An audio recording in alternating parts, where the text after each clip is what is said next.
Hey there, it's Ruth. Let's talk technique. Nonverbal technique, to be precise. Nonverbal communication is all the things that we do that give our words meaning. Voice, hand gestures, eyes, facial expression, the way we dress and adorn ourselves even. All of these things give our words meaning. They make us believable. They enable us to display our passion and our commitment. You know, business speakers who are stuck in corporate jobs often get into this sort of corporate, boring thing.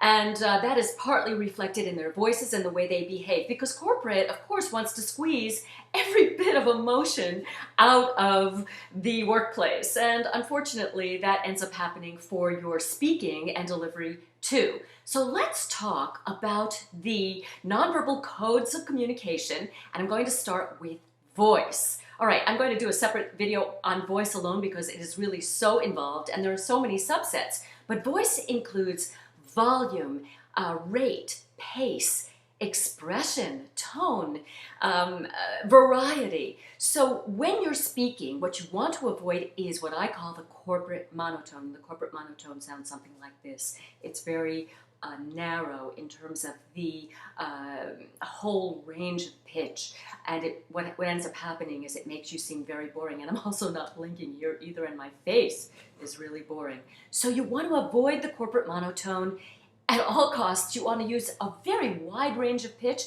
Pitch means highs and lows, and use that, and that's called vocal variety. Again, very important. The next part of nonverbal is hands. All right, with your hands, you should be very expressive. You know, every Italian client I've had, or clients who have Italian heritage or background, says, people have told me I use my hands too much.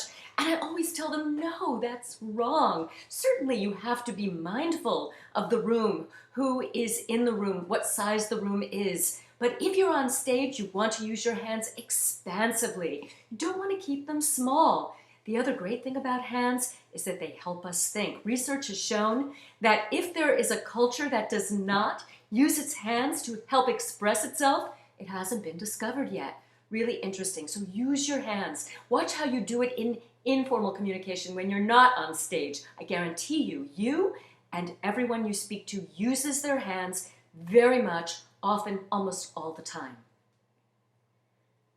Body language, body movement. This is your posture and how you move on stage. What we're looking for is a posture that looks engaged, leans forward a little bit, is not military, you don't have to be erect, but what you want to be, again, is leaning forward and engaged. You want your posture to be relaxed, yet connecting with your audience. So that includes striding onto stage. You want to really walk confidently up there. You don't want to look shy, and you want to command the stage. Now be careful. We don't want you pacing back and forth. I call this Wimbledon, because that can lull an audience to sleep. Eyes. Eyes are the mirror to the soul. It's true. Your eye communication is so important, and it's a great way, by the way, to assert control when you're one-on-one with somebody and you're perhaps in a conflict or an argument or a debate. To make direct eye contact is key. In an audience, in front of an audience, let's say of 20 people, you want to try to make your way around the room, try to make contact with as many people individually as possible. But when you're in a larger group, say 50 or more people, what you want to do is try to focus on small groups. Group them at 5 or 10, depending on how far away you are, because you will be far enough away to create the illusion that you are making eye contact with each single person. So this is really important. Eye contact is key. Facial animation, facial expression. I could keep my face really still right now, but again, my voice gets still, my hands get still. I don't blink as much, and I don't look very happy.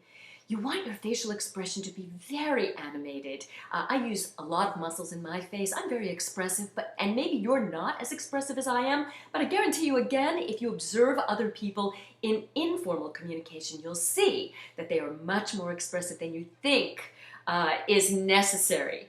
And in fact, it works wonders. Dress and adornment. everything that you weren't born wearing. All the choices we make, from hairstyle and color to makeup to accessories to the way we dress. We want to dress in a way that is perhaps at the level of people who we admire in a professional capacity. It all depends on your profession, on your place of business, what the casual versus formal means, but dress and adornment communicates quite a lot. So you want to be very mindful of that and make sure that you are dressing appropriately for the situation. Certainly, when you're getting up to take the stage in a formal presentation, you want to dress up a bit, little bit more in the way of formality and bling even, although nothing that makes any noise.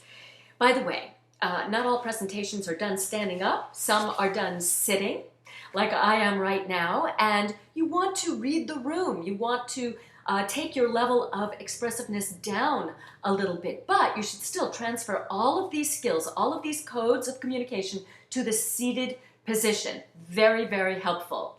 You know, taken together, these nonverbal codes of communication will enable you to, again, to display your commitment, your passion. These are the selling skills, and these are the skills that are going to grab your audience and keep you holding them until you, instead of they, are done.